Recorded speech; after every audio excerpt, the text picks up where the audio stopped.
Bonjour à tous et bienvenue à ce 7e épisode de Sur la Terre des Hommes. Cette semaine, on va traiter d'un cas qui m'intéresse particulièrement, celui de Jack l'Éventreur. Comme ça a été dit en introduction, c'est le cas de meurtre en série qui est le plus populaire dans le monde. C'est avec ce cas-là de Jack l'Éventreur que la science un peu médico-légale ou la science judiciaire s'est affinée pour découvrir l'identité de certains meurtriers. Alors, cette semaine, c'est un autre épisode qu'on peut dire biographique. Alors, nous allons traiter de qui est Jack l'Éventreur, les crimes qui ont été commis dans le quartier de Whitechapel. Et puis, nous allons terminer avec les éphémérides du jour. L'épisode 7, c'est parti.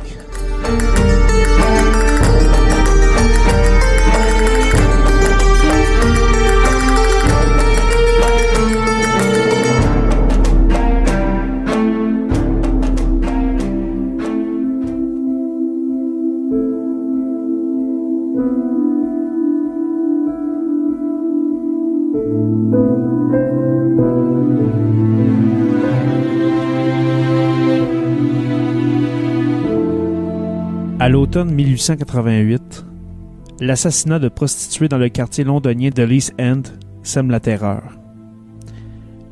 La spécialité du meurtrier, éviscérer ses victimes. Le mythe de Jack l'Éventreur prend forme sous le vernis de la société victorienne. Londres est à la fin du 19e siècle la plus grande ville du monde occidental. Capitale d'un empire sur lequel le soleil ne se couche jamais, elle incarne la toute-puissance d'une Grande-Bretagne dont l'économie et la diplomatie dominent alors la planète. La reine Victoria, montée sur le trône en 1837, devenue en 1876 impératrice des Indes, est le symbole vivant de cette suprématie, que rien ne semble pouvoir ébranler. C'est pourtant là, dans le quartier populaire de l'East End, près de Whitechapel, qu'une série de crimes atroces commis en 1888 contre des prostituées va tout d'un coup lever le voile sur l'envers obscur de la société britannique. Tout commence à la fin de l'été, le 31 août 1888, lorsque l'on retrouve à Box Row, une ruelle sombre de ce quartier ouvrier, le cadavre de Marianne Nichols, dite Polly. Cette femme de 43 ans, que la misère avait poussée à la prostitution, a été étranglée. Puis on lui a tranché la gorge, entaillé l'abdomen et lacéré les organes génitaux. Une semaine plus tard, le 8 septembre, dans une arrière-cour du quartier voisin de Spitalfields, on découvre le corps sans vie d'Annie Chapman. Elle a aussi été égorgée et éviscérée. De surcroît, le vagin, l'utérus et la vessie ont été prélevés par le meurtrier. À la fin du mois de septembre, 2 autres victimes sont identifiées. Prostituée occasionnelle elle aussi, Elizabeth Stride et Catherine Eddowes. Cette dernière a été atrocement mutilée. Des organes ont été retirés du ventre ouvert et déposés près du visage balafré. Un rein a également été sectionné et subtilisé par le meurtrier. Quartier populaire, gangréné par la misère et l'alcoolisme, fréquemment englouti par le fog, le brouillard londonien, l'East End n'en était pas à ses premiers crimes. Mais ces meurtres sordides soulèvent l'indignation et suscitent une vive inquiétude dans toute la capitale britannique.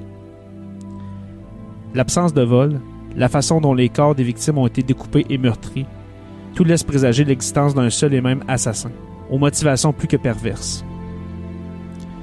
Mais en l'absence de traces et de témoignages, la police est totalement désemparée. Pourtant, quelques jours avant les meurtres d'Elizabeth et de Catherine, une lettre est parvenue à la centrale de presse britannique et avait été transmise aux enquêteurs de Scotland Yard. Elle revendiquait les 2 premiers assassinats et en annonçait d'autres. Écrite à l'encre rouge, elle était signée Jack the Ripper, ou bien en français, Jack l'Éventreur. L'affaire se transforme dès lors en véritable panique morale. La presse populaire, qui prospère depuis le milieu du 19e siècle, connaît le potentiel d'effets divers. Elle exploite donc sans état d'âme cette série de crimes sensationnels. The Star, un journal du soir fondé la même année, voit ses ventes passer de 20 000 à 200 000 exemplaires quotidiens. Tandis que le Illustrated Police News, le premier des magazines exclusivement consacrés aux affaires criminelles, propose à ses lecteurs un résumé hebdomadaire et en images de l'enquête en cours.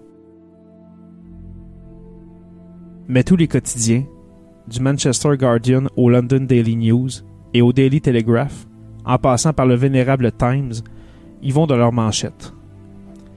Le retentissement dépasse aussi très vite les frontières du pays. Surtout, non content d'en ajouter sur l'abomination des meurtres, de nombreux reporters soufflent sur les braises en critiquant une police que l'on dit incapable de protéger les londoniens.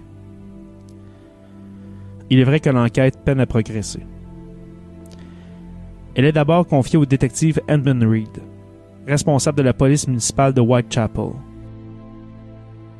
Mais il est vite secondé par des enquêteurs du Central Office de Scotland Yard, dirigé par Frederick Eberlein, puis par Charles Warren.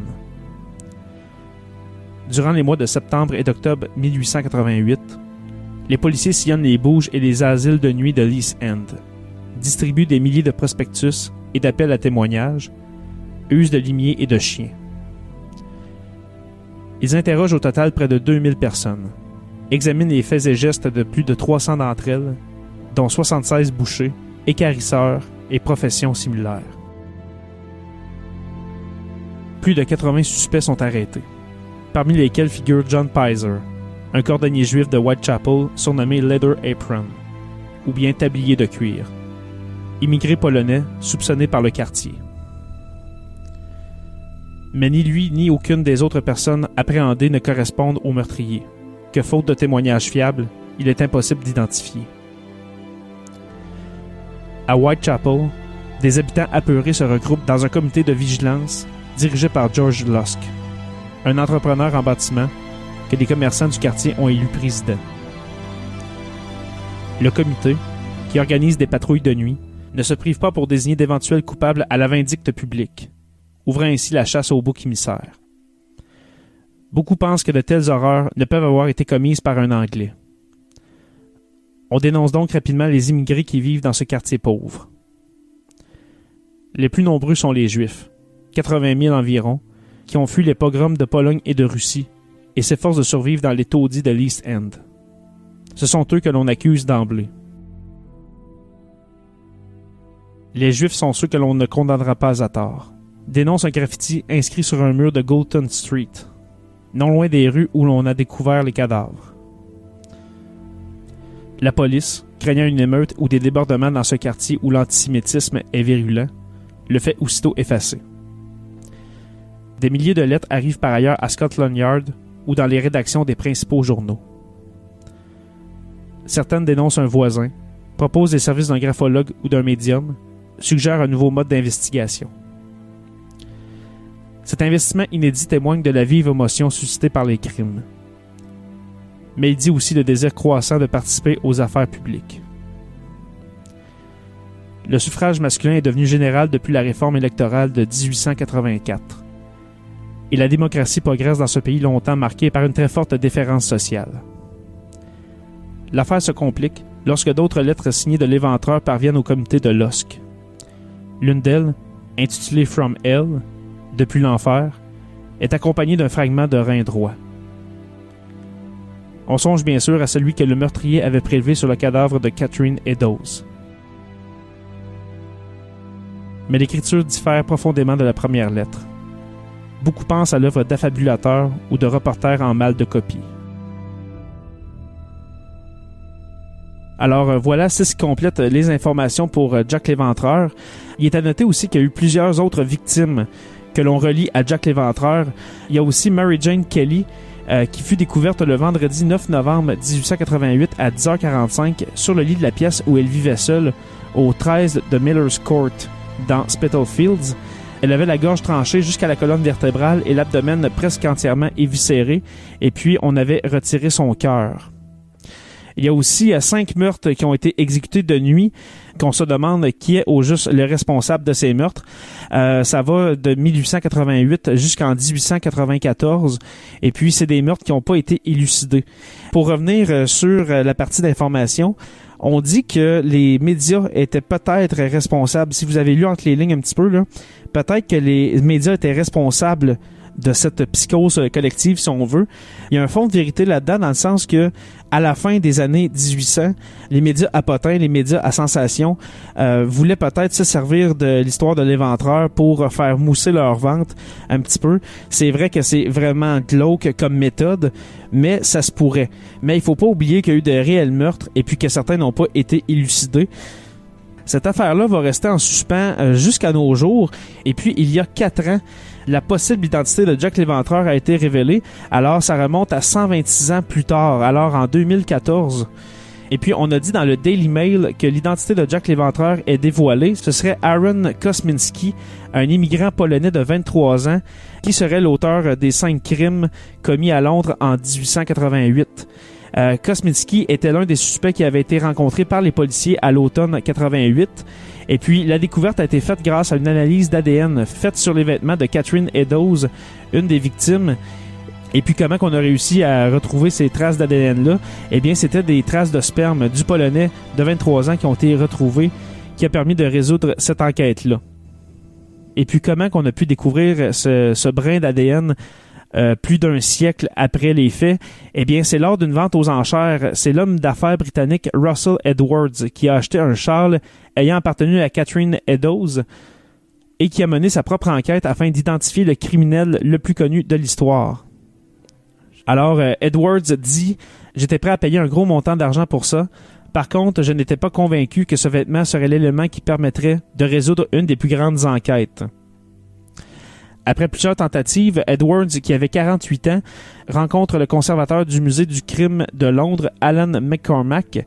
Ayant des contacts avec les policiers, McCormack raconte à Edwards qu'un homme de 23 ans d'origine polonaise a toujours été au centre de l'enquête. Mais qui est au juste ce Aaron Kosminski? On raconte que Kosminski avait été identifié par un témoin au moment des crimes. Les policiers l'avaient interrogé pendant 24 heures avant de le relâcher puisqu'il avait une maladie mentale.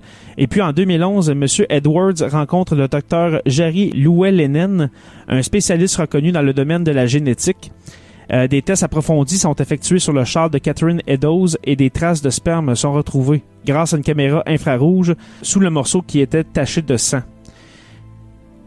Ensuite, il y a Karen Miller, qui est une arrière-petite-fille de Catherine Eddowes, qui accepte de donner un échantillon d'ADN après avoir participé à un documentaire sur Jack l'Éventreur. Et puis, le docteur Louellinen extrait des traces de sperme sur le vêtement. Il a fait appel à l'expert, le docteur David Miller, et ensemble, ils trouvent des cellules vivantes d'une membrane. Après des tests, il confirme que Aaron Kosminski a agressé sexuellement Catherine Eddowes. Alors, Kosminski, qui avait 23 ans au moment des meurtres, il habitait avec 2 frères et une sœur à 600 pieds du lieu où vivait Elizabeth Stride, qui était la 3e victime de Jack l'Éventreur. Alors voilà, c'est les derniers développements qu'on a à ce jour, plus de 130 ans plus tard, plus de 130 ans après les faits. Alors, jusqu'à preuve du contraire, Aaron Kosminski serait Jack l'Éventreur. C'est tout pour les informations, on peut passer aux éphémérides.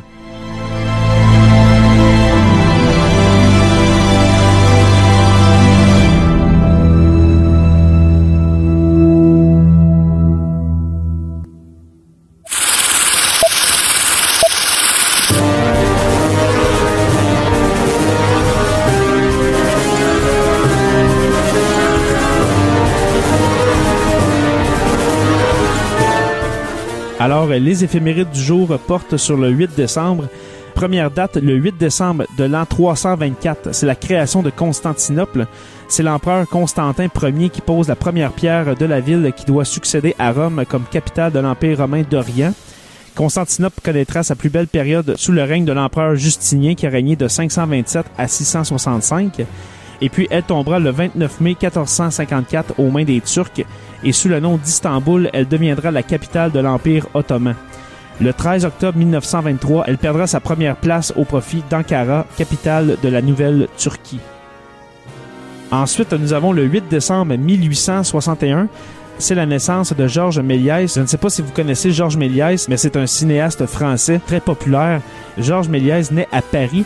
Après avoir assisté à la première projection du cinématographe, il crée sa propre société de production qu'il appelle Star Film. Tour à tour producteur, réalisateur, scénariste, décorateur, machiniste et acteur, il réalise près de 600 courts-métrages, devenant par ailleurs le créateur du premier studio de cinéma. On le considère à l'heure actuelle comme étant le père des effets spéciaux. Il est décédé le 21 janvier 1938 à Orly. Et puis Georges Méliès repose au cimetière du Père-Lachaise. Et puis si vous voulez voir un extrait de qu'est-ce que Georges Méliès faisait, allez voir sur YouTube et puis tapez « Voyage sur la Lune ». C'est un des courts-métrages les plus populaires de Méliès. Et puis vous allez comprendre pourquoi qu'on le considère comme le père des effets spéciaux.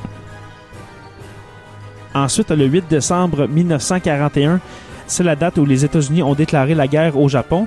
L'attaque surprise du Japon sur la flotte américaine de Pearl Harbor contraint l'opinion américaine à répudier son isolationnisme traditionnel. Le président américain Franklin Delano Roosevelt annonce au Congrès l'entrée en guerre des Américains. Au même moment, à Washington, 26 pays adoptent le programme de la Charte de l'Atlantique. Cela aboutit à la Déclaration des Nations Unies le 1er janvier 1942 et à la formation de la Grande Alliance contre les puissances de l'Axe et du Japon. Et puis finalement, on a le 8 décembre 1980. C'est la date où John Lennon a été assassiné. Le chanteur britannique est tué à l'âge de 40 ans à coups de revolver par un fan déséquilibré à New York. Des 4 Beatles, il est considéré comme celui qui est allé le plus loin dans l'exploration des contradictions personnelles et du pouvoir de l'imagination. Et puis le responsable de cet assassinat est Mark David Chapman.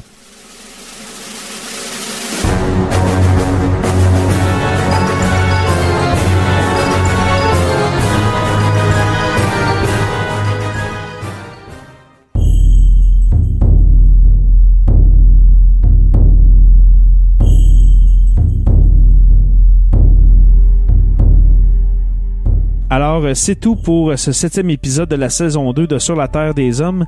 Premièrement, j'aimerais remercier les abonnés au podcast. Merci beaucoup d'être abonnés. Ça m'encourage beaucoup à continuer ce beau projet à lequel je tiens vraiment beaucoup. Et puis, merci aux auditeurs. Et puis, n'oubliez pas d'aller vous abonner pour que l'épisode s'enregistre automatiquement dans votre cellulaire, que ce soit Apple ou bien Android. Et puis, n'oubliez pas d'aller nous rejoindre sur la page Facebook de Sur la Terre des Hommes ou bien sur Twitter ou Sur la Terre des Hommes Podcast ou bien encore sur Instagram ou Sur la Terre des Hommes Podcast. J'essaie de mettre des images, des teasers un peu, des épisodes qui s'en viennent. Et puis, je partage beaucoup d'articles historiques, etc.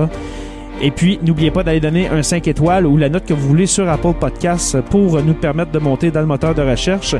Et puis, laissez-moi un commentaire. Le but est toujours d'améliorer le podcast et son contenu. Merci aux Productions Podcast pour l'opportunité. Et puis, n'oubliez pas qu'à tous les jours, nous écrivons l'histoire. Merci et on se revoit au prochain épisode pour une autre page d'histoire de Sur la Terre des Hommes.